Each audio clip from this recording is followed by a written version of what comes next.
Oi,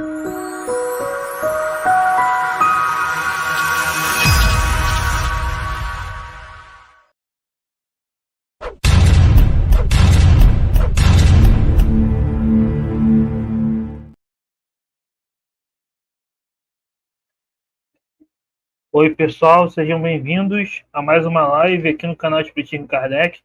Eu estou aqui com o Michel, né? Michel Macedo, do Kardec Tube. Então, vou passar para ele se apresentar.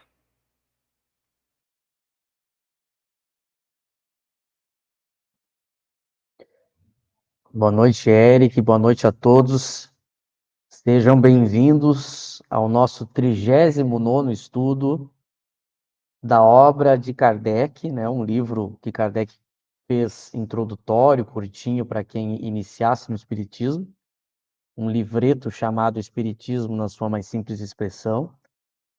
Nós já estamos no finalzinho dessa obra. E não esqueçam de início sempre de curtir, compartilhar, participem, mandem questões.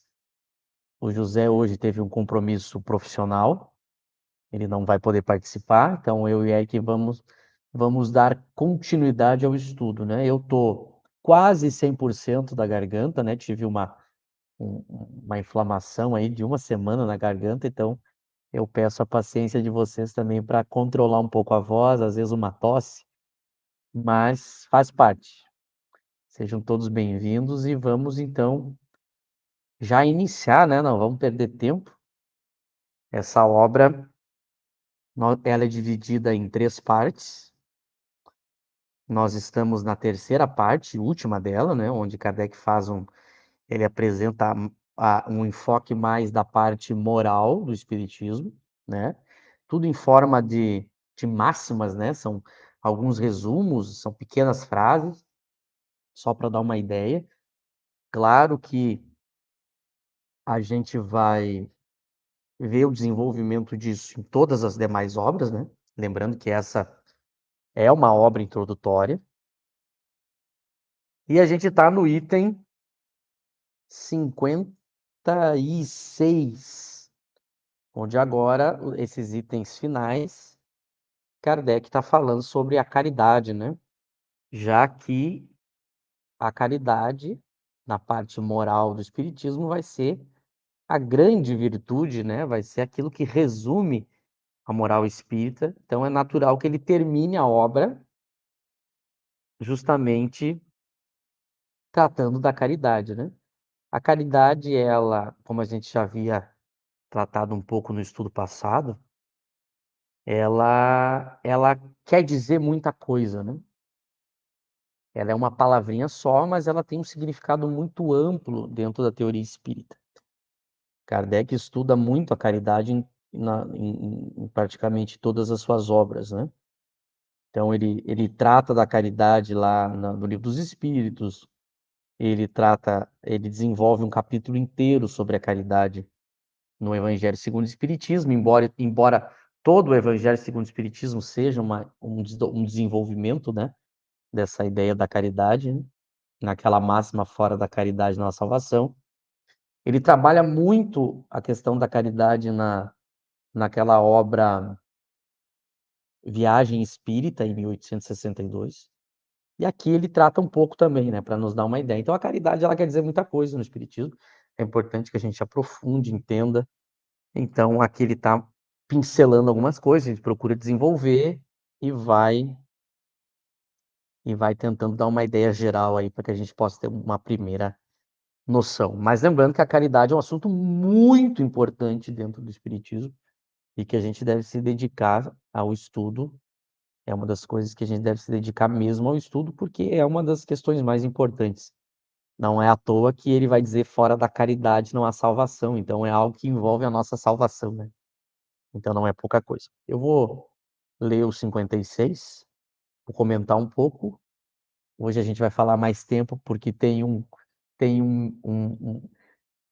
amigo nosso a menos, então a gente acaba falando um pouco mais. Eu vou ler um pouco aqui, vou comentar e depois devolvo para o Eric, né? Deixa eu só tomar um golinho d'água aqui, com licença.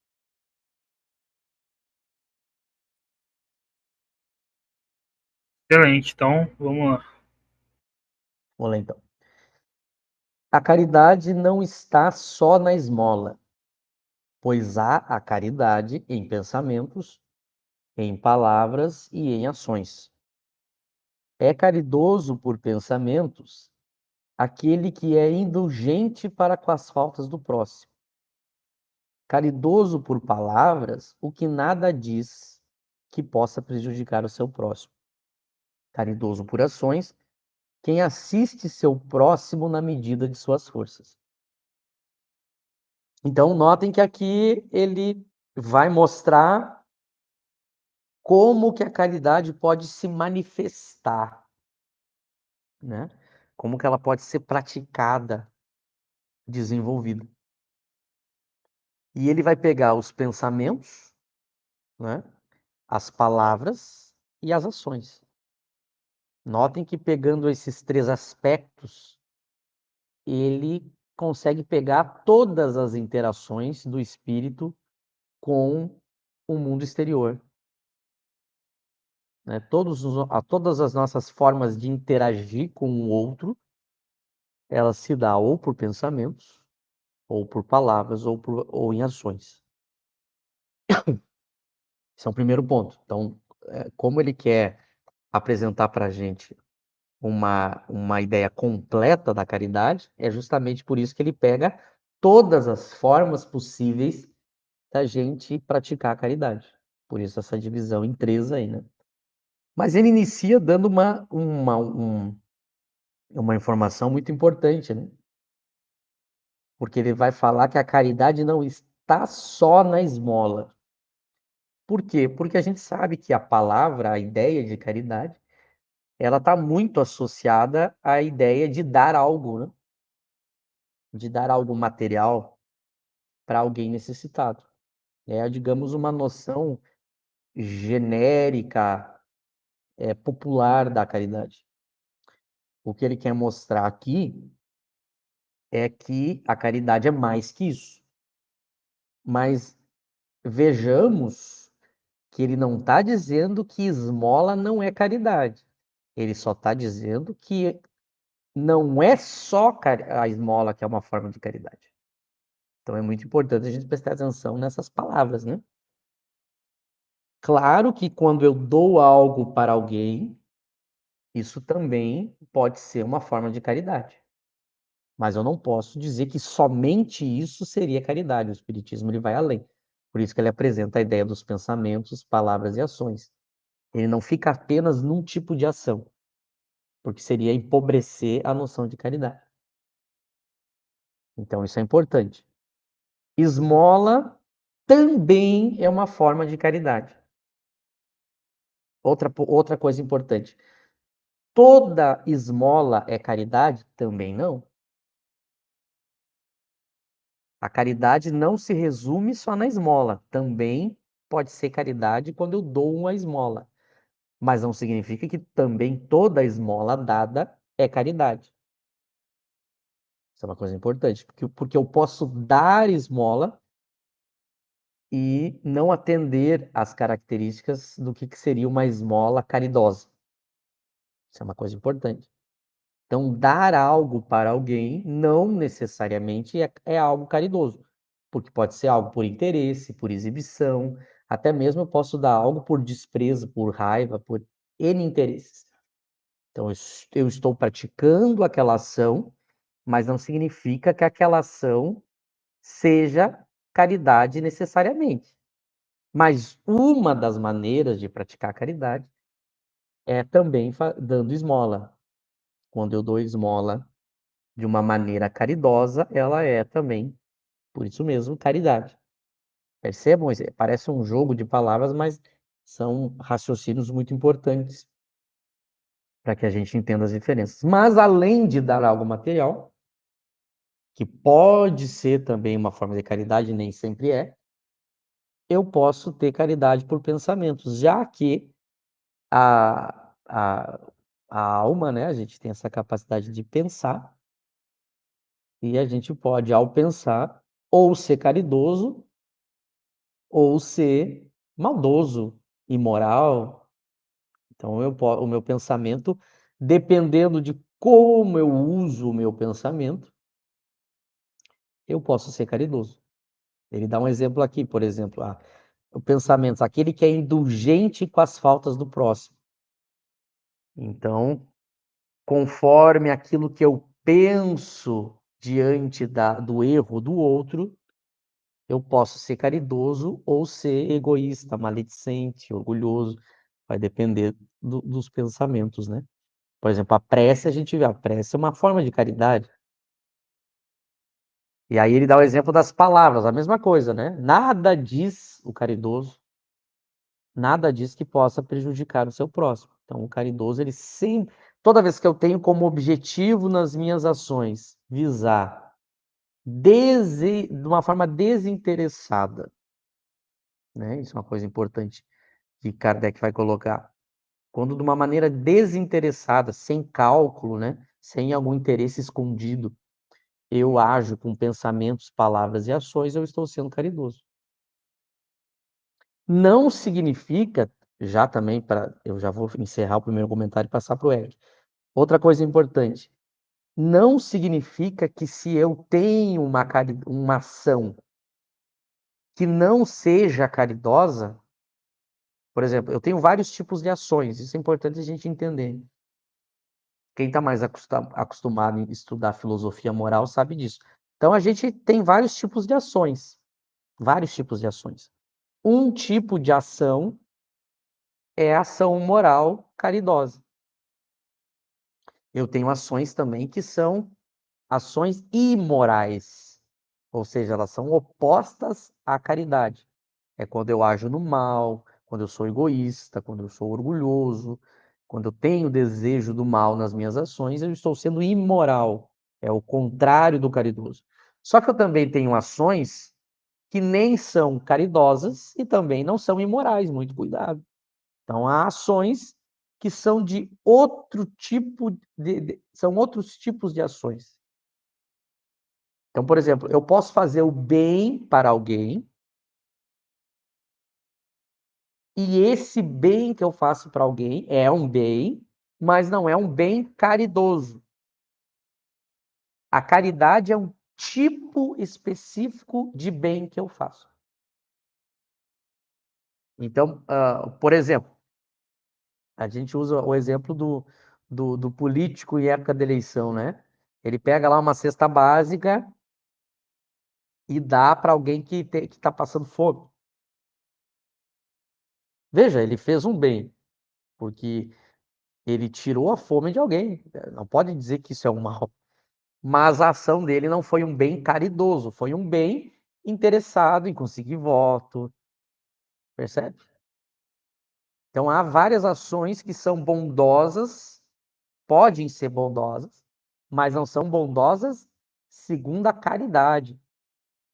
Isso é importante a gente fazer essas distinções.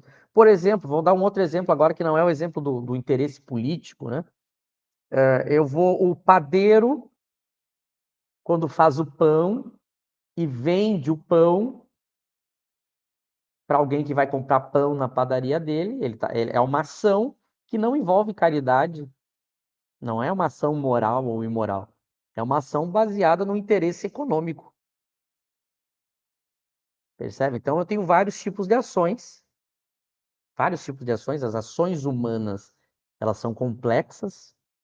Eu não posso definir as ações só em boas e ruins. Não, elas não cabem só nisso. Há tipos de ações que ela não está no campo do bom e do ruim, elas são outros tipos de ações.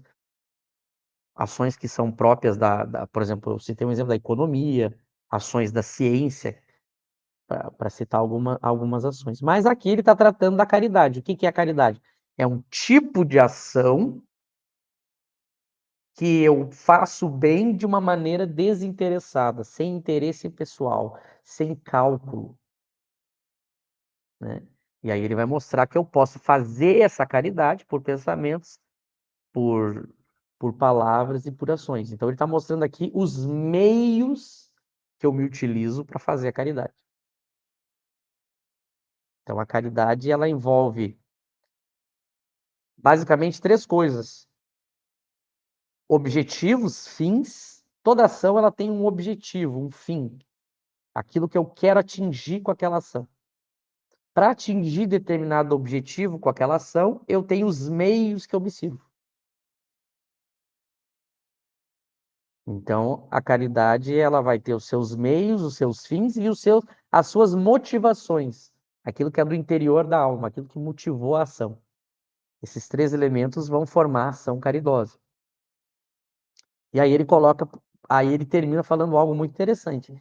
Quem assiste o seu próximo na medida de suas forças. Isso aqui é muito importante. Quando a gente vai estudar a moral espírita, a caridade no espiritismo.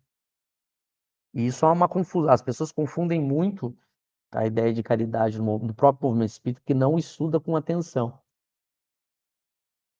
Toda teoria moral, ela jamais pode exigir algo além das possibilidades daquela pessoa que vai agir. Isso é uma coisa interessante. Então, nenhuma teoria moral pode exigir algo que não dependa da minha vontade, da minha capacidade. Eu nunca respondo moralmente por algo que está além das minhas possibilidades. Não são ações morais. Eu não tenho como exigir, eu não posso criar uma teoria em que eu exija que as pessoas ajam de uma maneira que elas não têm capacidade para agir. A moral, ela sempre age dentro daquilo que está na sua capacidade, na sua vontade. Por isso que é muito importante, na medida de suas forças. A pessoa que vai exercer a caridade, ela tem que fazer a caridade na medida de suas forças.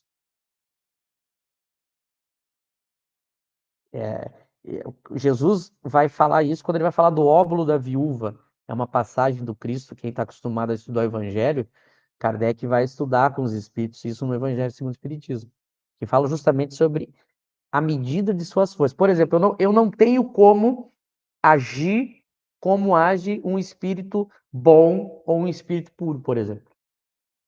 Por isso que não me é cobrado pelas leis divinas que eu haja como um espírito superior ou como um espírito puro.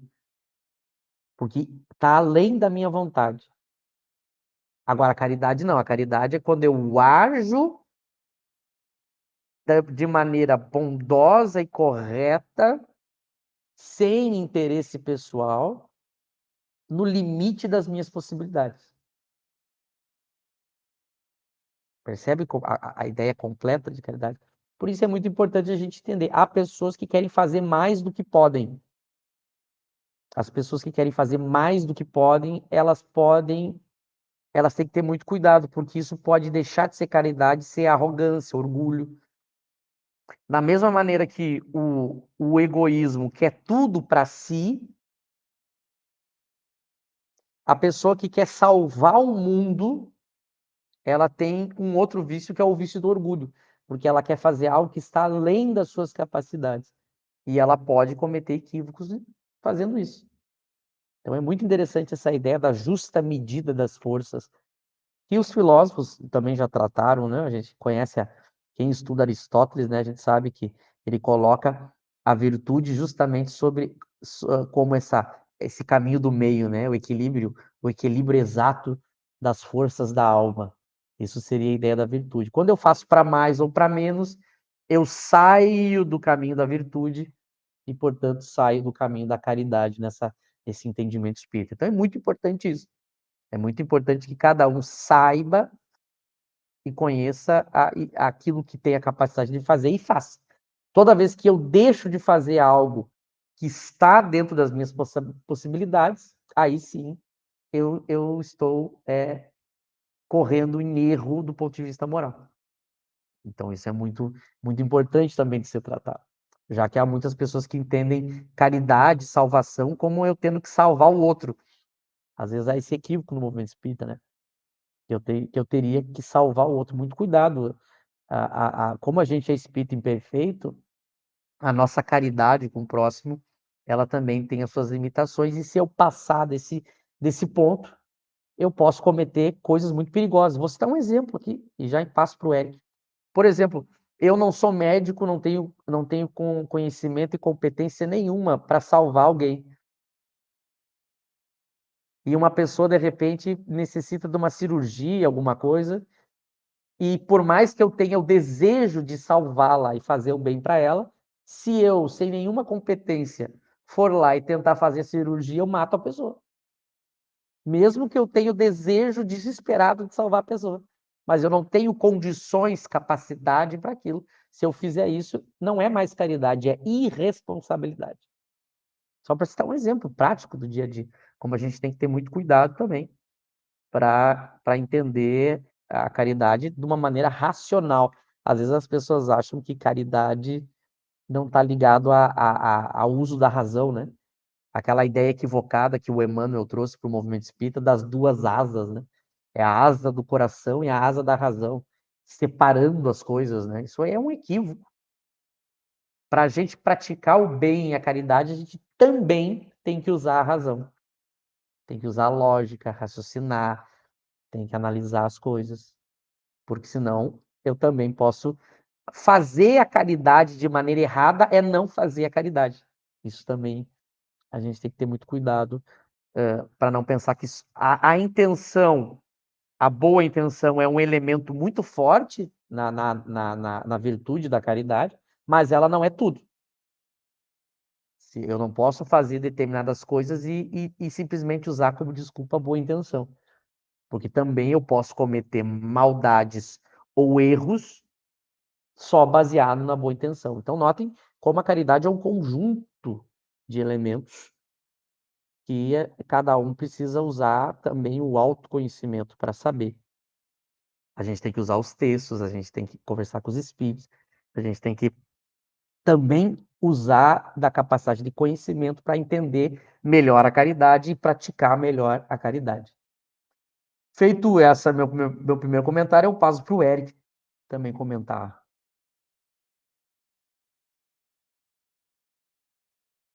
Excelente. Excelente, exatamente isso, né? A caridade, como diz aí, ela não se resume à esmola, né? A caridade pelo pensamento, pela paciência, enfim. E a mesma esmola ela não pode ser feita de forma humilhante, né? Tem um jeito de fazer, né? Que também isso pode acontecer. Né? Lembrando do conceito de caridade que está lá no Livro dos Espíritos, né? Que o pessoal brinca, o BIP, né? Benevolência, indulgência e perdão das ofensas.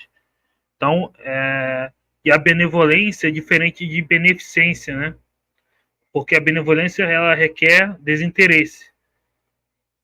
Então, você não fazer uma ação boa, mesmo que seja interessada, né? Não é caridade. Um empresário que contrata uma pessoa é uma ação boa, tá? Gerando um trabalho e tal, mas não é uma caridade, né? Existem três tipos de ações: ações morais, imorais e amorais, né? No caso do empresário, é amoral, não é nem moral nem imoral. Agora, tem ações morais que são desinteressadas e ações imorais que vão contra a lei de Deus, né? Então tem que fazer essa distinção. E a caridade, ela, Kardec fala lá no Livro dos Espíritos, né? A mais virtuosa é a que se baseia na mais desinteressada caridade, né? Mas como diz aí, né? E tem que assistir na medida das suas forças, né? Tanto que vai dizer ali, né? Que o pobre que divide, né? Depois ali vai dizer, o pobre que divide um pedaço de pão é melhor do que o rico que dá só a sobra, né? Porque o pobre deu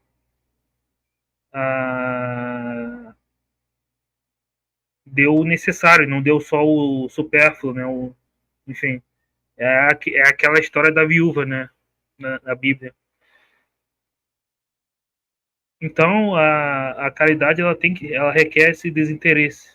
Né? Você não pode fazer caridade pensando em algo, em uma recompensa, né? Nem material, nem espiritual. Tem gente que pensa que vai fazer caridade para ganhar bônus hora. Isso também é um tipo de interesse espiritual. Agora, você pode começar com interesse. Porque é claro que é melhor entre não fazer o bem e fazer o bem interessadamente, melhor você fazer o bem, mas você tem que usar esse interesse para chegar num ponto de desinteresse, né, que é o ideal. Né? Esse é um caminho que a gente pode fazer. Tem uma pergunta aqui. Aqui a gente tem a Jandira, o Espanhol, boa noite, o Lauro. A Darlene, ela pergunta aqui. Como saber se estamos agindo no limite de nossas forças? Como assistir ao próximo na medida de nossas forças? Como saber o limiar? Michel? Essa pergunta é muito boa. Eu sempre lembro algumas coisas quando a gente trata desse assunto, porque lá no Livro dos Espíritos, às vezes é uma coisa que eu comento sempre, porque é uma coisa que as pessoas às vezes não percebem. Percebam, estudem lá, olhem o Livro dos Espíritos. Quem não percebeu, agora eu falando vai perceber. Como é que Kardec encerra a terceira parte do Livro dos Espíritos? Lembra, o Livro dos Espíritos ele tem 4 partes, tá? O Livro dos Espíritos tem 4 partes. A terceira parte é sobre a moral, é onde vai desenvolver a ideia das virtudes, dos vícios, tudo mais. E ele termina a terceira parte, a última questão da terceira parte, é a famosa questão do conhecimento de si mesmo, que Santo Agostinho responde, a 919A. Ele termina, Kardec e os Espíritos terminam a terceira parte falando sobre autoconhecimento. Então, por exemplo, o limite das nossas forças, a gente vai ter que fazer uma análise. Por isso que tem que ser algo sincero, algo do coração, algo sincero, da alma. Por isso que é só a pessoa que sabe. É só a pessoa que sabe, porque a pessoa no seu íntimo sabe se ela podia fazer mais, se ela podia fazer menos.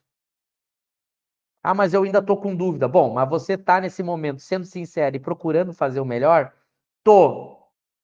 Você não tem certeza absoluta. Por que você não tem certeza absoluta, mesmo quando você quer sinceramente fazer a caridade? É uma pergunta que ela está ligada a essa que a Darlene fez. Por que a gente não consegue ter 100% de certeza, mesmo quando a gente internamente está sendo sincero? Por uma razão muito simples. Isso é característica do espírito imperfeito. O espírito imperfeito, como ele não sabe tudo, ele também, por não saber tudo, ele tem dificuldade até para praticar a virtude. Então, como é que você faz? Por exemplo, as nossas ações, elas são baseadas na nossa vontade, nas paixões, nos sentimentos que estão junto com essa vontade e as ações, né? E a nossa razão. Então, à medida que eu reflito mais, estudo mais, aprendo mais, eu amplio a minha capacidade de ação. Eu tenho mais capacidade de ação e de noção das coisas. Por isso que, da mesma maneira que para a gente aprender algo, qualquer coisa que a gente vai fazer, quanto mais a gente aprender sobre esse algo, melhor a gente vai fazer. Vamos pegar um exemplo da escola ou exemplo da profissão. Lembra como é que era na escola? A gente vai lá, desde criancinha para a escola, a gente vai aprendendo a pintar, recortar, escrever, fazer o formato das letras. Percebam o quantos anos demoram para a gente aprender a fazer isso? Quem vai aprender qualquer habilidade, né? A gente vai aprender aí a dirigir, por exemplo. A gente tem uma parte que é teórica, depois tem a parte prática, daí a gente apaga o carro, a gente tem gente que bate o carro, descontrola o carro. Veja, é todo um processo de aprendizado. Quanto mais eu vou aprendendo e praticando, eu vou tendo mais habilidade. Pois bem, o que o Espiritismo vai mostrar, e Kardec vai tratar disso justamente nessa última parte do Livro dos Espíritos? Que, da mesma maneira, para eu desenvolver as virtudes, desenvolver a caridade, e cada vez mais ampliar minha capacidade de praticar caridade, eu também preciso do mesmo processo. Eu tenho que, além de praticar, que aí depende da minha vontade, do meu esforço, mas eu também preciso alimentar a razão com conhecimentos. Porque só com os conhecimentos que eu tenho, as minhas ações são limitadas, porque elas são guiadas pela minha razão. Por isso que a gente tem que estudar sobre as virtudes, sobre a caridade. Aí cada vez mais a gente vai tendo noção se está ou não praticando. Percebe que no processo de prática das virtudes, eu também tenho que estudar. Não é que baste estudar, cuidado com o que eu estou dizendo. Mas eu também preciso da parte teórica para ajudar com a razão a iluminar as minhas escolhas, as minhas atitudes. Então percebam como a gente como a gente foi viciado no movimento espírita, de que para fazer a caridade é uma coisa, estudar é outra. O movimento espírita ele cresceu com essa ideia aqui no Brasil, de que conhecimento pelo contrário, o movimento espírita despreza o estudo e o conhecimento e diz, não, a pessoa que estuda muito, ela é arrogante, a gente tem que praticar a caridade, mas como que eu pratico sem estudar? É muito mais demorado eu aprender a praticar as virtudes só na tentativa e erro. Por isso que olha só como é interessante e rico o que o Espiritismo oferece. Veja, eu preciso aprender a desenvolver as virtudes, que se resume na prática da caridade. Eu preciso aprender isso. Aí, o Espiritismo é uma teoria feita por espíritos superiores. O que são os espíritos superiores? Justamente os espíritos que já aprenderam como é que se pratica as virtudes. Então, olha que genial a teoria espírita. Quem é que vai nos ensinar a teoria espírita, a parte moral? Os espíritos superiores. Por que eles? Porque eles são os que sabem. Por isso que eu vou aprender com eles. Que eles aprenderam a praticar as virtudes, então eu vou ter que ouvir eles. Porque ouvindo eles, eu aprendo mais rápido. Então, por isso que o movimento espírita ele perde muito, e perdeu muito no século XX, porque como a gente abandonou o estudo, porque nos disseram que a caridade nada tinha a ver com o estudo, pelo contrário, era até bom deixar de estudar, a gente fica praticando ações limitadas, achando que está fazendo a caridade, e não sai daquele círculo vicioso. Porque tudo que a gente escolhe fazer, as nossas ações, elas são fruto daquilo que eu sou. Olha que coisa curiosa. Eu ajo baseado naquilo que eu sou. Então, aquilo que eu conheço, aquilo que eu tenho dentro de mim, de conhecimento, de emoções, de paixões, elas que estimulam as ações que eu vou ter. Então, a tendência é eu ficar sempre num círculo vicioso, eu fico sempre repetindo. Por quê? Se eu não aprender novos conhecimentos, eu não consigo desenvolver novas atitudes e novas habilidades. Então, por isso a teoria espírita. Eu vou estudar a teoria espírita e os bons estudiosos da moral, os grandes filósofos, eles vão alargar o meu entendimento e a minha capacidade de praticar as virtudes. Claro que a pessoa pode estudar todos os livros e mesmo assim não praticar. Porque aí ela tem o entendimento, mas ela não tem a vontade. Mas só a vontade também, sem o conhecimento, eu não consigo fazer muita coisa. Então, esse é o primeiro ponto. A gente vai precisar estudar, a gente vai precisar estudar as virtudes, o que é a caridade, o que é o perdão, o que é a indulgência, o que é a benevolência, beneficência, o que é a paciência, o que é ou a humildade, o que é a doçura. Nossa, eu vou entender o que são essas ações para aprender a praticar elas. Da mesma forma que na nossa vida profissional, quando eu vou fazer alguma coisa, também eu estudo, eu faço um cursinho, eu curso a universidade, ou se eu vou aprender a mexer em algum programa no computador, eu faço um cursinho. Claro que se eu mexer sozinho ali no programa, eu posso, autodidata, aprender um pouco. Agora, quando eu tenho alguém que me ensina uma teoria, eu aprendo mais, melhor e mais rápido. Né? Então, por exemplo, a gente sabe que a prática das virtudes, ela envolve o desinteresse. Então, eu tenho que analisar. Eu estou fazendo isso por algum interesse ou porque eu quero realmente fazer o bem para a pessoa?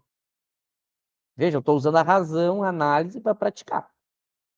Aí eu descubro o seguinte, que se a pessoa... Nota como o processo, foi a Darlene que perguntou, olha, Darlene, como o processo é sempre de autorreflexão e uso da razão, é sempre assim.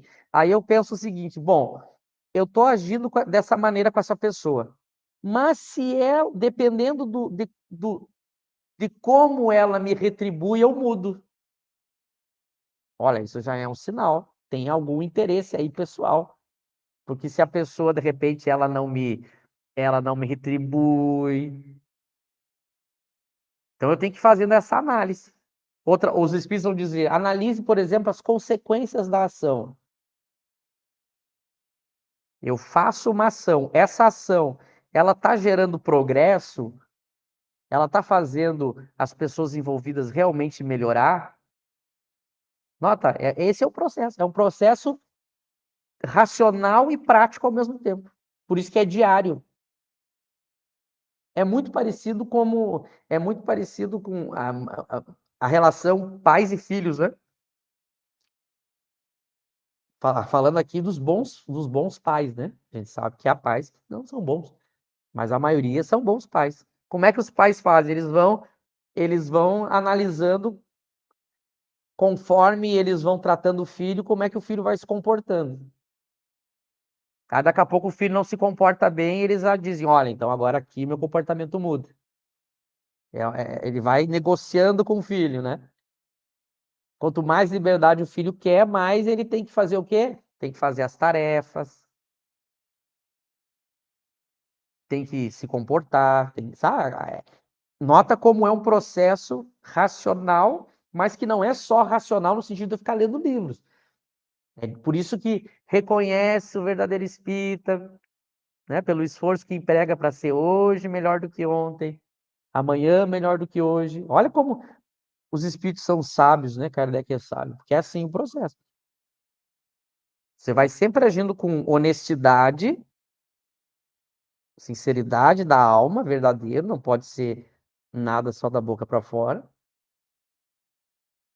mas também usando a razão, analisando os efeitos.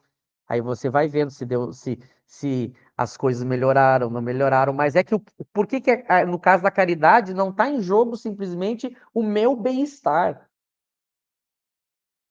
É isso que diferencia a caridade. A caridade, ela faz aquilo que deve ser feito, independente das consequências.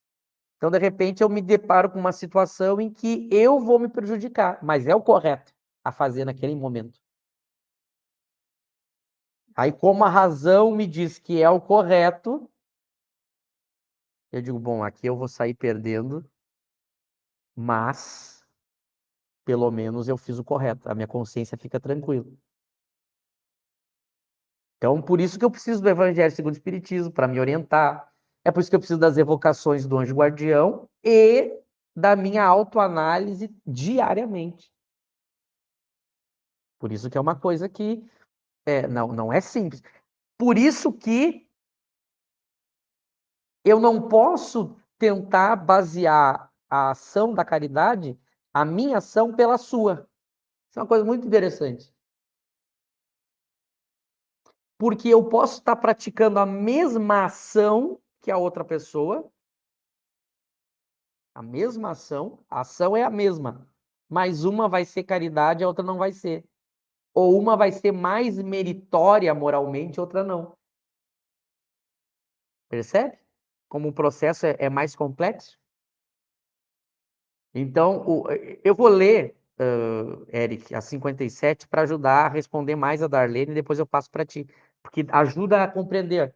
A 57 dá essa ideia, quer ver? Para vocês não acharem que eu estou inventando. Ó, o pobre que divide o seu pedaço de pão com um mais pobre que ele é mais caridoso e tem mais mérito aos olhos de Deus do que o que dá o que lhe é supérfluo sem se privar de nada. Olha aqui, a prova do que eu estou falando, para vocês não acharem que eu estou inventando, que eu tenho que analisar o contexto. Eu tenho duas pessoas fazendo a mesma ação. Percebe? Eu tenho duas pessoas fazendo a mesma ação. Vamos imaginar. Vamos fazer um exercício aqui. Imagina que está eu e o Eric, um do lado do outro sentadinho, cada um com um pedaço de pão na mão, dando para alguém. Nós dois estamos praticando a mesma ação. Só que eu tenho que analisar o que está por trás. É o que a questão está falando. Se eu sou pobre e eu só tenho aquele pão, e o Eric é milionário, vou botar o Eric de milionário, Eric, e ele tem 1 milhão de pães. Eu tenho um, ele tem 1 milhão. Quem que está doando mais? Embora seja a mesma ação. É óbvio que é eu, que tenho só um, porque eu estou dando só o que eu tenho.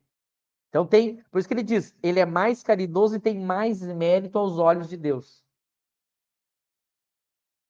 do que aquele que dá e não se priva de nada. Então o Eric dá um pão, eu dei um pão e o Eric deu um pão, mas ele tem mais, muito mais. Ele tem um caminhão, 900.999, 999.999 pães. Então não vai fazer falta para ele. Então ele fez uma ação, e se ele fez, inclusive, desinteressadamente, pode até ser caridoso, ele deu de coração, mas ele não se privou de nada, ela tem um mérito muito pequeno. Por isso que a gente costuma dizer isso do campo da teoria, tá? Óbvio que há casos na prática que é diferente. Por exemplo, uma mãe. A mãe, ela tem uma capacidade tão grande com o filho que ela é capaz de dar a vida. Olha se tem algo mais precioso que isso. E ela dá sem pensar, não é que ela faça cálculo. Ah, deixa eu ver aqui se alguém vai, se daí de repente eu vou ir para um lugar melhor no mundo espiritual. Não. Se chegar para uma mãe e dizer assim, você dá a vida aqui para salvar seu filho, ela não faz cálculo. Veja, quando a gente pega esses exemplos, fica mais fácil a gente entender. Quando a gente chega nessa fase de não fazer cálculo, é simplesmente do coração, é a caridade maior, né? Uma criança, por exemplo, tem uma criança sendo violentada. Eu preciso ler algum livro, eu preciso que tenha alguém me filmando, eu preciso calcular se eu vou para nosso lar ou não vou para fazer isso aí. Não, a gente nem pensa, a gente vai fazer alguma coisa, essa criança não vai ser violentada, a gente pula na frente, a gente tira, a gente chama a polícia, a gente briga, a gente não faz cálculo. Agora, como a gente, os espíritos bons, os superiores, eles são assim para tudo, a gente não. A gente tem momentos de desapego total. Por isso que a gente tem que treinar. Por isso que a gente treina. Geralmente a gente treina com aqueles que estão mais próximos da gente, né? Claro que eu fazer caridade com aqueles que eu tenho simpatia e gosto é mais fácil. Mas é um treino. Porque mesmo aqueles que a gente gosta, às vezes a gente se irrita, a gente briga. Então a gente faz um treino. Então, eu diria, é um treino, é como uma academia. A gente vai treinando, a gente vai aumentando o peso, o esforço. Claro que aquela pessoa que quer ser muito caridosa, ela quer ser santa, ela passou do ponto. Ela passou do ponto. Tem gente que exagera. Tem gente que exagera. Mas por quê? Porque aí ela confundiu.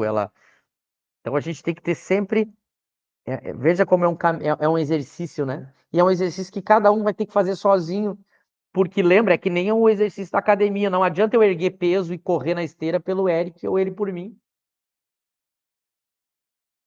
Eu não tenho como salvar o outro e nem o outro me salvar. É um processo individual de escolha, de esforço. O máximo que a gente pode fazer é passar orientações, dicas, ideias, ou se apoiar, se incentivar, mas é até aí.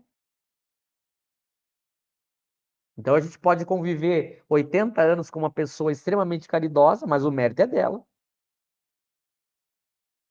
O mérito é dela. Se eu não desenvolver a mesma virtude que ela, daqui a pouco ela vai para um mundo superior depois da morte do corpo físico e eu fico na Terra. Percebe? Então é um esforço próprio, é um trabalho próprio. O movimento espírita transformou caridade em ir na casa espírita, dar palestra, dar passe e dar cesta básica. E o pessoal acha que isso é caridade. Olha como a gente empobreceu a noção de caridade. E aí o povo da casa espírita briga, se odeia, mente, faz barbaridades, desvirtua o espiritismo, é maledicente, é fofoqueiro, tem problemas em casa, tem problema no serviço. A gente transformou a caridade no movimento espírita no que a gente fazia na igreja, né? A gente ia uma vez por semana na missa e no restante do tempo a gente continuava sendo a mesma pessoa. Tem gente que se esconde na casa espírita para fugir dos problemas que tem que resolver na vida pessoal, na vida familiar, na vida profissional, na vida íntima. Então eu passo a vida inteira lá dando palestra achando assim, não, vai chegar no mundo espiritual e como o mundo espiritual ele derruba as ilusões e as mentiras, a pessoa vai dizer, meu Deus, eu fiquei a vida inteira fazendo o bem. É melhor do que fazer o mal, óbvio. Mas eu não desenvolvi as virtudes. Vou ter que reencarnar de novo.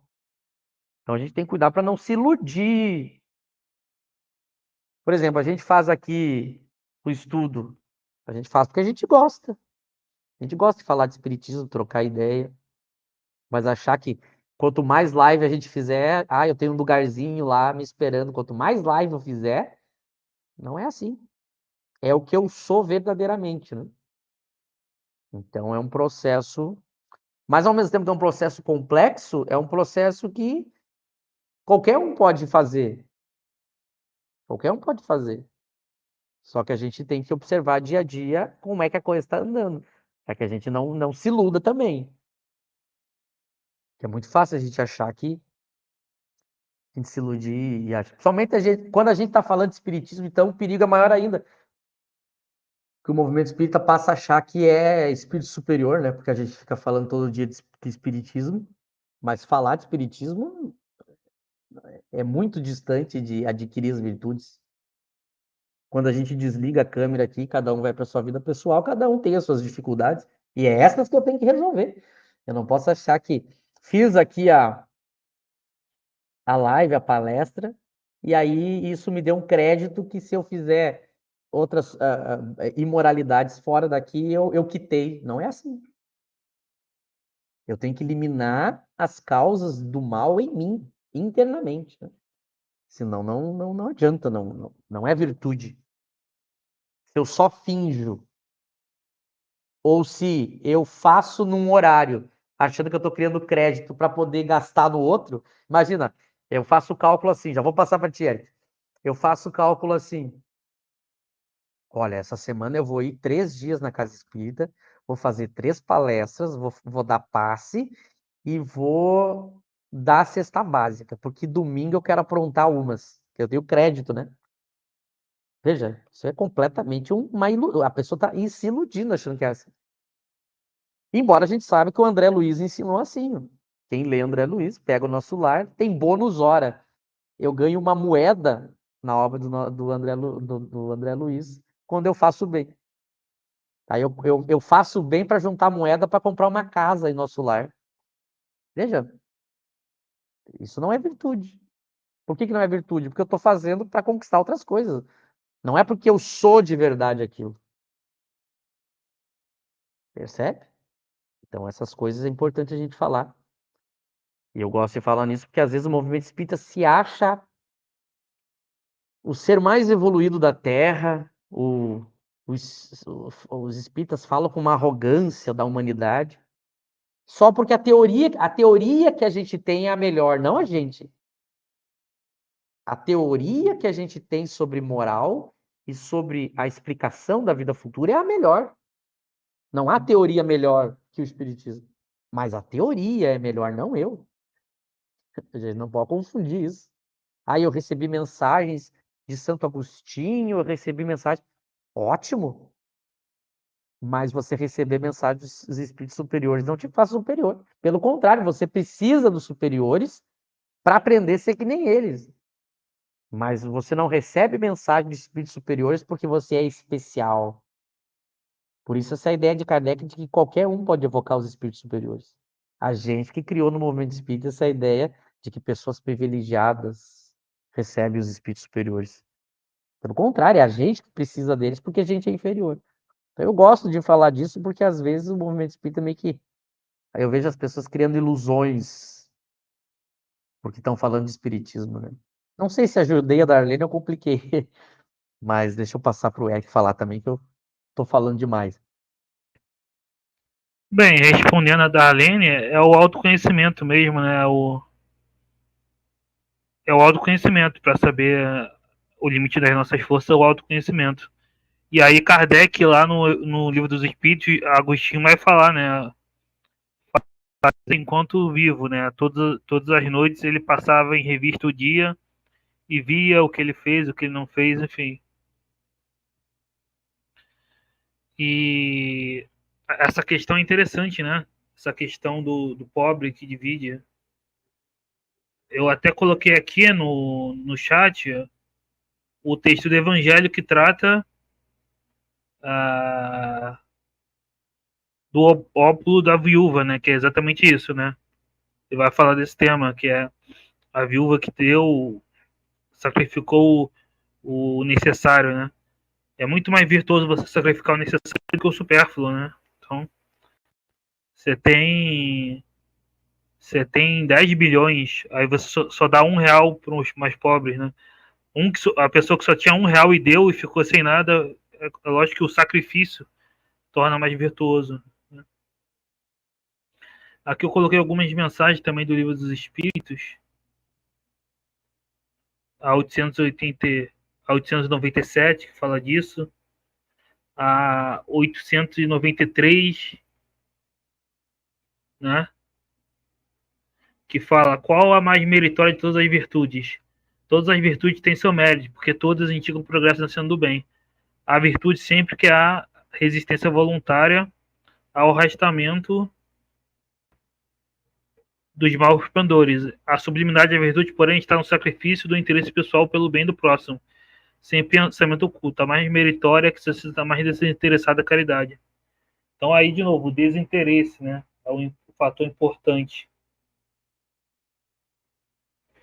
E, e, e é como eu falei, né? A gente ainda está longe do desinteresse total, né? A gente ainda tem interesse. Então é preciso desenvolver até chegar nesse desinteresse, né? Porque nosso objetivo aqui nesse mundo material é alcançar o estado de espírito da segunda ordem, né? É não voltar para esse mundo, né? Muita gente reclama assim, não, vou ter que reencarnar, vou ter que voltar para a Terra, para esse mundo de sofrimento, de guerra. Todo mundo aqui pode já reencarnar no mundo mais feliz, que não tenha isso. É só se esforçar. Então, qualquer sacrifício aqui vale por uma eternidade de felicidade, né? Só que as pessoas não acreditam mais na vida após a morte, né? As pessoas, então você tem que ter a convicção absoluta disso e, e trabalhar para isso.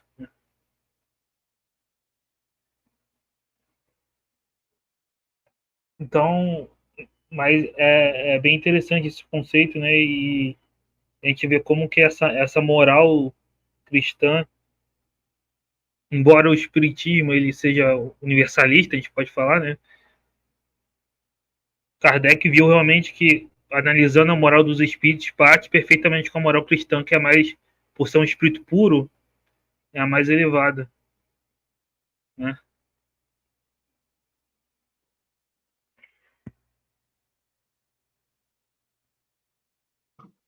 Não, por isso que o exemplo maior de desinteresse é do Cristo. Por isso que o Cristo é o exemplo maior de desinteresse. Porque pensa bem, ele é um espírito puro. Não tem absolutamente nada na Terra, que ele ganhe ou lucre com ter vindo para cá. Nada, nenhum prazer, nenhum conhecimento, nada. Ele já tinha tudo melhor. Então ele não ganha nada, não ganhou nada encarnando entre nós.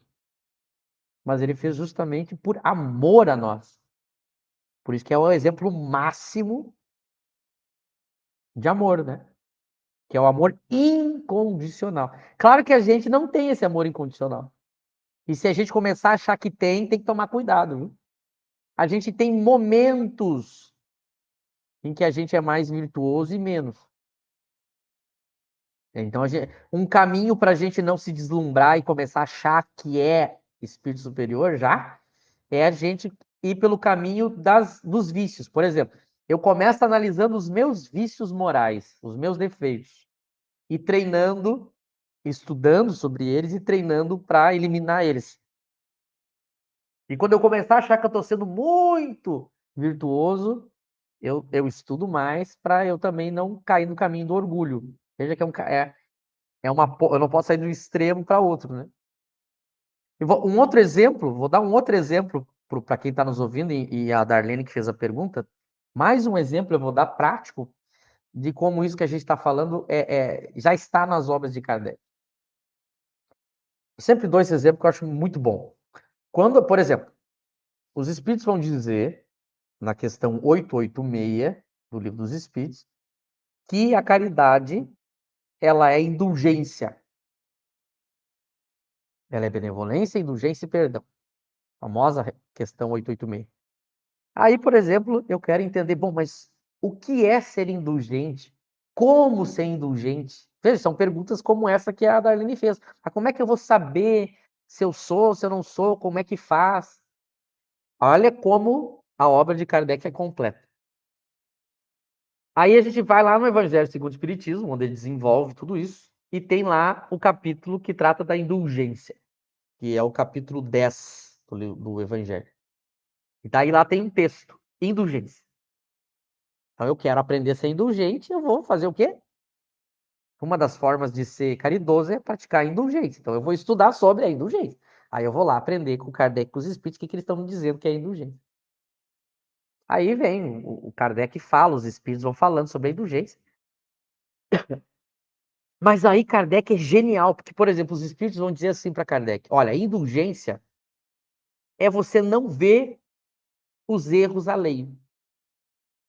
Aquela pessoa que ela olha para o outro e ela valoriza os defeitos, salienta os defeitos da pessoa, e ela foca só nos defeitos da pessoa e ela é rígida, ríspida, intolerante, essa pessoa não é indulgente. Então, há muitos defeitos que o outro tem que a gente tem que aprender a não dar bola, a fingir que não viu, a se calar, a se fazer de surdo, entrou aqui, saiu aqui. Algumas maneiras de ser indulgente. Só que aí Kardec, justamente como ele quer atender essas dúvidas que, como a Darlene colocou, ele vai fazer mais perguntas para os espíritos para a gente entender melhor a prática da indulgência. Aí, o capítulo 10, lá no finalzinho, Kardec faz 3 perguntas que São Luís, que é um espírito superior, então ele entende tudo de indulgência, vai responder. Então Kardec diz assim, tá, olha o raciocínio de Kardec, os espíritos disseram que indulgência é não ver o mal alheio. Mas aí Kardec pergunta, será que sempre é um erro eu ver o mal alheio? Nota como ele está querendo ir para como praticar, ele quer esmiuçar, ele quer pegar o detalhe. Será que em todas as circunstâncias da vida eu ver o mal alheio é faltar com a indulgência? Aí o São Luís vai dizer, não é bem assim. Há casos em que é prudente que eu veja o mal do outro e combata o mal do outro. Aí ele vai dizer qual o caso. Então, nota como eles vão pegando os vários casos, eles pegam a mesma virtude, e vão mostrando diversos contextos em que eu vou aplicar essa virtude de maneira diferente. É um exemplo. Então, para ver como é assim mesmo. Já que a gente está encerrando, eu vou deixar aqui alguns livros para as pessoas, quem puder comprar, quem puder ir numa biblioteca da universidade ou uma biblioteca pública, ou procurar na internet em PDF, alguns livros que nos ajudam a estudar melhor o tema. Por exemplo, além das obras de Kardec, né? 2 obras atuais que eu indico. É de um filósofo francês chamado Sponville, e o livro se chama, é uma pergunta: o capitalismo é moral? É o nome do livro, é uma pergunta. E aí ele vai tratar dessas questões que a gente tratou hoje. Muito bom o livro. Outro livro que ajuda a gente a entender, e esse é um livro espírita muito importante para a gente entender a questão moral, que é o livro do Cosme Mas. É um livro de uma capa vermelha que se chama As Leis Naturais e a Verdadeira Felicidade. Tem para comprar na internet. Esse livro é muito importante para quem quer entender mais sobre essa questão das virtudes. Tem uma obra antiga do filósofo René Descartes, que se chama As Paixões da Alma. É excelente para estudar esse assunto. Uma obra mais antiga ainda, de Aristóteles, mas que tem nas livrarias, que é Ética a Nicômaco. É uma obra muito boa também para estudar. Então, são obras que quem quer se aprofundar cada vez mais nesse assunto das ações e ir clareando a razão, são muito importantes para a gente estudar. E, óbvio, o Evangelho segundo o Espiritismo e as demais obras, né?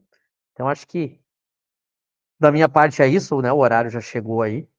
Quero agradecer a todos os que participaram, todos que assistiram, agradecer ao Eric, deixar para ele fazer as considerações dele também e se despedir. E quarta que vem a gente está aqui de novo para estudar mais. Uma boa noite e um abraço a todos.